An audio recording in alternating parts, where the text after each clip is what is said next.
Last 3 महीने से मैं YouTube से गायब था, ना कोई वीडियो ना कोई अपडेट। और फनी बात यह है कि उसी टाइम मेरी रीसेंट वीडियो ऑलमोस्ट मिलियन तक पहुंच रही थी। तो फिर सवाल ये है कि जब चैनल ग्रो कर रहा था, व्यूज भी बहुत बढ़िया आ रहे थे, तो मैंने वीडियोस डालना बंद करके कहाँ गायब हो गया। तो यार इसका जवाब सिंपल है। मैं आपको वो यूट्यूबर बन के कुछ भी नहीं बताना चाहता था जो ChatGPT पे best part time jobs for student search करके आपके लिए वीडियो बना दे। कोई भी वीडियो बनाने से पहले मुझे खुद देखना था कि ग्राउंड रियलिटी क्या है, और इसीलिए पिछले 3 महीने में मैंने एक्चुअल में पार्ट टाइम जॉब्स की। ज़ेप्टो में पैकेजिंग की, जोमेटो में डिलीवरी की, KFC में काम किया, ऑल्सो मैंने डीमार्ट में भी काम किया। और ग्राउंड रियलिटी इतनी ज़्यादा ख़राब है ना कि इनमें से एक जगह पे मुझे बीच में ही निकाल दिया गया। और क्यों निकाला था और क्या क्या चीज़ें हुई लास्ट 3 महीनों में मेरे साथ, वो सारी चीज़ें आपको इस वीडियो के अंदर बताऊंगा। और ये कोई थियरी नहीं है, ये रियलिटी है जो मैंने खुद फेस किया है। और एज यू गाइज नो, मैं बिना प्रूफ के बात नहीं करता, तो सारी चीज़ों का मैं प्रूफ दूंगा कि एक्चुअल में कितना मुझे पैसा मिला है और कितनी मेहनत लगती है, और एज अ स्टूडेंट या बिगनर एक्चुअल बेस्ट ऑप्शन कौन सा है, सारी चीज़ें बताऊंगा। सो वीडियो को एंड तक देखना, क्योंकि आज मैं सारी चीज़ें जो आपको बताने वाला हूँ ना, वो किसी AI से नहीं लिखवाया गया, ये मेरी लाइफ की स्टोरी है। Job number 1, Zepto packaging. सबसे पहले बात करते हैं ज़ेप्टो पैकेजिंग की। यहाँ का काम बहुत सिंपल है। जैसे ही आपके पास कोई भी ऑर्डर आता है, आपको अलग अलग सेक्शन से सारा सामान लेना है और आपको पैक करके दे देना है। सुनने में बहुत सिंपल लगता है, लेकिन रियलिटी में यहाँ पर बहुत स्पीड से काम करना पड़ता है। जैसे ही ऑर्डर आया, सारी चीज़ें आइटम उठाओ, सॉर्ट करो, पैक करो, और सब फास्ट करना पड़ता है विदाउट एरर। और भाई एक बार मैंने गलती से किसी को गलत प्रोडक्ट दे दिया था, तो भाई मैनेजर से मुझे बहुत सुनना पड़ा था।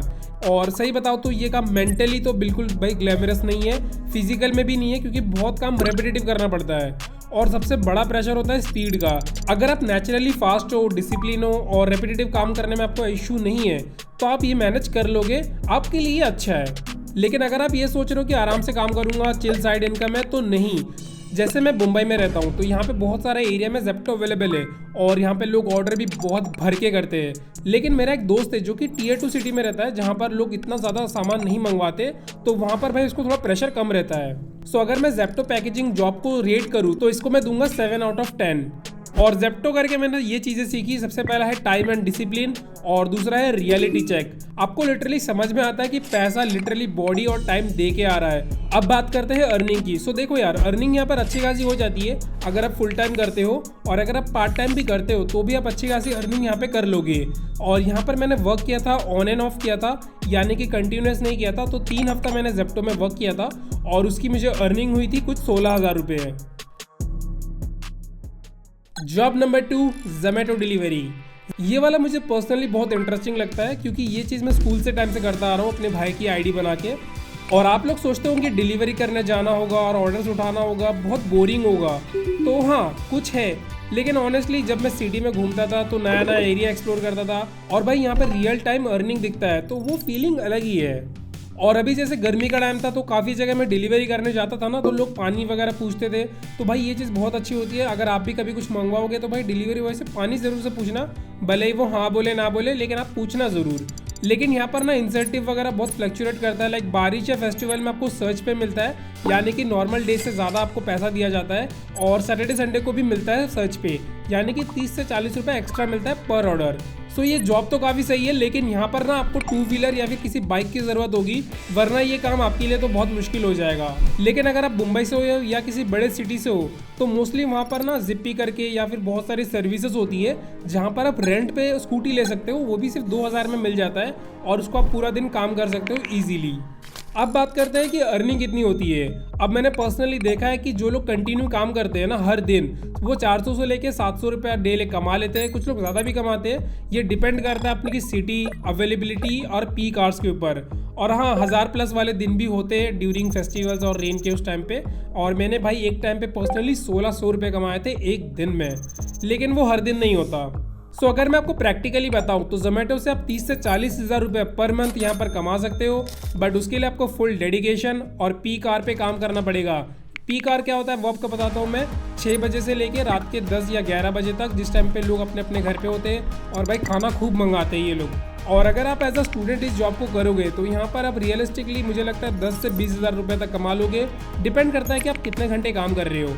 और बात करते हैं कि मैंने कितना कमाया, तो देखिए यार मेरी लाइफ टाइम जोमेटो की अर्निंग तो बहुत अलग होगी, लेकिन लास्ट 3 महीने के अंदर मैंने जोमेटो को मैंने सिर्फ 1 महीना किया था, तो 1 महीने में मेरी जोमेटो की अर्निंग हुई थी भाई 18,000 रुपये। और इसको भी मैं एज अ स्टूडेंट कर रहा था, तो वो चीज़ को भी आप ध्यान में रखना।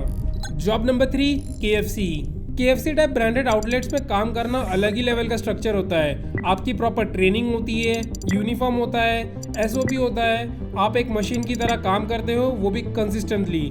और जो चीज़ टफ थी भाई, कस्टमर का एटीट्यूड कभी कभी बहुत गंदा होता है। दूसरा, पीक आवर्स में एक्सट्रीम प्रेशर भाई बहुत फट जाती है। और तीसरा है फिजिकल डिमांडिंग, भाई यहाँ पर भी खड़े रहना पड़ता है, बैठने की कोई सुविधा नहीं है। आप कभी KFC में अगर जाओगे तो आप देखोगे भाई कोई बैठता नहीं, खड़े ही रहते सारे, तो बहुत खड़ा रहना पड़ता है भाई, पैर दर्द हो जाते हैं। और अगर आप सोच रहे हो तो भाई हाँ, ये वही जॉब है जहाँ से मुझे बीच में निकाल दिया गया। सो यहाँ से मुझे क्यों निकाल दिया गया वो मैं आपको बताता हूँ। इस वाले पार्ट को थोड़ा सा रॉ रखते हैं। सो मैं अपने रेगुलर टाइम पे स्टोर पे पहुंच गया और वहाँ पर मुझे साफ़ सफाई वगैरह करना था, तो वो सारी चीज़ें मैंने करी। और भाई उस टाइम पे चल रहा था सेल, और वहाँ पे बहुत सारे लोग आ रखे थे, पता नहीं किसी का बर्थडे वगैरह भी था, तो बहुत ज़्यादा वहाँ पर वर्क प्रेशर बहुत ज़्यादा बढ़ गया था। और मैनेजर ना मुझे 1-2 दिन से पहले ही वार्निंग दे रहा था कि भाई तुम्हारा काम सही नहीं हो रहा, क्योंकि भाई मुझे बुखार था। तो मैंने मैनेजर को बोला भी कि मुझे बुखार है और इसी वजह से मैं अपना 100% नहीं दे पा रहा हूँ, बट मैं अच्छे से यहाँ पर ट्राई करूँगा, ठीक है। तो यहाँ पर मैंने काम वगैरह कर रहा था, बट वही बात हुई ना, स्पीड मेरी काफ़ी अच्छी नहीं थी जैसा उन लोगों को चाहिए भाई, फटाफट उनको ऑर्डर देना था। और एक कस्टमर भी भड़क गया था और वो मैनेजर को चिल्ला रहा था, फिर वो मैनेजर मुझे आके चिल्लाने लग गया। और भाई मैं आपको सही बताऊँ ना, मैं वैसा नेचर का बंदा हूँ ना, कोई मुझे किसी काम में चिल्लाए वो भाई मुझे बिल्कुल नहीं पसंद, या मतलब मैं किसी के नीचे काम ही नहीं कर सकता भाई, ये मेरा पर्सनल चीज़ है, ठीक है। मैं किसी की सुन के ले ही नहीं सकता। तो भाई मैंने मैनेजर को ही सुना दिया। फिर वहाँ पर उसने मुझे बोला सीधा बाहर निकल। मतलब मेरा उतना दिमाग ख़राब था ना भाई, मैं चला गया भाई, मैं दोबारा गया ही नहीं उस दुकान पे। इतना मेरा दिमाग ख़राब था। मतलब वो होती है ना, ईगो वाली बात आ जाती है कि भाई तूने मेरे को बोल कैसे दिया। तो वहाँ पर वो वाली चीज़ हो गई थी। बाद में मुझे लगा कि बात करना चाहिए या फिर सैलरी वगैरह का क्या है, तो वहाँ से बीच में ही मैं बाहर हो गया था। तो मैंने बोला जाने दो भाई, जो भी हुआ सीख के ही गया ना। और भाई जो पैसे वहाँ के गए वो भाई इस वीडियो से कमा लूँगा बना के, ठीक है, आपको बताना ज़रूरी है। तो यस भाई, यहाँ पे ईगो क्लैश बहुत हो जाता है। वो मैनेजर अकड़ू बहुत था भाई, वो मुझे प्यार से भी बोल सकता था क्योंकि मुझे 3 दिन से पहले ही बुखार था, बट वो मान ही नहीं रहा था। और भाई बाकी स्टाफ्स भी वहाँ पर थे, बट उनकी मजबूरी थी कि उनको भी ये काम करना ही पड़ेगा। बट मेरी मजबूरी नहीं थी, मैं तो सिर्फ वीडियो बनाने के लिए, एक्सपीरियंस के लिए आया था। बट वो लोग मजबूरी में सुन रहे थे, कर रहे थे, ठीक है, वो गालियाँ भी सुनते हैं। तो यस भाई, यहाँ पर वर्क कल्चर भी टॉक्सिक बहुत होता है, तो वो चीज़ आपको देखनी पड़ेगी। और मैं भाई सही बताऊँ ना, KFC जैसे ब्रांड से मुझे ये उम्मीद नहीं थी। डिमांड में काम करने का मतलब है बस सामान को अरेंज करो, कस्टमर्स की मदद करो चीज़ें ढूंढने में, बिलिंग काउंटर पे आप खड़े हो सकते हो लोगों की मदद करने के लिए, और कभी कभी इन्वेंट्री भी मैनेज करना पड़ता है। और यहाँ की भाई बात ही अलग थी, शिफ्ट एकदम क्लियरली डिफाइंड था, पे एकदम फिक्स था, और वर्क कल्चर भी एकदम बढ़िया था। और बहुत लोगों को डाउट होगा कि भाई मुझे यहाँ पे जॉब मिला कैसे, तो भाई इसकी भी बहुत इंटरेस्टिंग कहानी है, मैं आपको बताता हूँ। तो भाई यहाँ पर ना मेरे यहाँ पे पानी भर गया था बहुत ज़्यादा, तो मैंने यहाँ पर क्या किया था, डिमार्ट में मैं गया था देखने के लिए कि भाई क्या क्या सामान वामान लेना है, क्योंकि मुझे भाई 1 हफ्ते का सामान स्टॉक करना था। तो वहाँ पर मैंने देखा था भाई पोस्टर कि यहाँ पर हायरिंग हो रही है। सो वहाँ से मैंने इनको कॉन्टैक्ट वगैरह किया, फॉर्म वगैरह फिल करा, और वहाँ से फिर मुझे जॉब मिल गया। और ऐसे ही अगर आप एक स्टूडेंट हो ना, तो भाई आप कहीं भी जाते हो तो आपको फॉर्म वगैरह मिल जाता है। KFC का जॉब भी मुझे उसी तरीके से मिला, वहाँ पे लिखा रहता है वी आर हायरिंग स्टाफ वगैरह, तो आप वहाँ पे जा सकते हो। तो आप बात करते हैं कि डिमांड में मैंने एक्चुअल जॉब कौन सी करी थी। तो यहाँ पर मैंने जो जॉब करी थी ना, वो थी भाई कैश काउंटर पे खड़ा होना, यानी कि आप सामान वगैरह मेरे पास लेके आओ, मैं बस आपकी बिलिंग कर दूँ, बस यही करता था मैं। और जो मेरी सैलरी थी वो 15,000 थी, जो कि मुझे मिल गई थी। और यहाँ पर टिपिकली वही सैलरी होती है 10 से 15,000, लेकिन काम बहुत अच्छा होता है, AC में खड़े रहना होता है, तो बढ़िया ही लगा मुझे बाकी कामों से। तो अब बात करते हैं रियलिटी की, जॉब को कोई भी नहीं बताता। नंबर 1, ये सारे टेम्परेरी ऑप्शन से परमानेंट ग्रोथ यहाँ पर आपको बिल्कुल नहीं मिलती। अगर आप इन जॉब्स को लाइफ प्लान बनाते हो भाई, आप बिल्कुल ग्रो नहीं कर पाओगे, आप इसी में ट्रैप हो जाओगे। और सर्वाइवल के लिए अच्छा है, पर कुछ बनाने के लिए, कुछ बड़ा करने के लिए बिल्कुल नहीं। और दूसरा, इमोशनली बहुत ज़्यादा स्ट्रेस्ड आउट हो जाना, यानी कि आपको कंटिन्यू वर्क करना पड़ता है, तो बहुत ज़्यादा यहाँ पर चीज़ें हो जाती है। गालियाँ सुनना, जैसे KFC में मुझे निकाल दिया गया था, तो वो भी बहुत ज़्यादा इमोशनली स्ट्रेसफुल था, तो वहाँ पर ये भी चीज़ें होती है। तो अब बात करते हैं कि आपको क्या करना चाहिए, और मैं आपको डायरेक्ट बोलूँगा क्योंकि आप डिजर्व करते हो ऑनेस्ट आंसर। अगर आपको जेन्युइनली इमरजेंसी और आपको पैसा चाहिए, तो आप यस ये काम कर सकते हो, जोमेटो, या फिर भाई आप डेमाटो वाला काम कर सकते हो। और अगर आपके पास टाइम है और आप स्टूडेंट हो तो आपको जो अपना ज़्यादातर टाइम है ना वो स्किल बिल्डिंग में देना चाहिए, freelancing, content creation, digital skills, इन चीज़ों में आपको ज़्यादा इन्वेस्ट करना चाहिए, इन चीज़ों में आपको टाइम देना चाहिए। क्योंकि डिलीवरी करके दिन का 500 आप कमा सकते हो और फ्रीलांसिंग करके भी आप कमा सकते हो, लेकिन दोनों को कमाने का तरीका बहुत अलग है।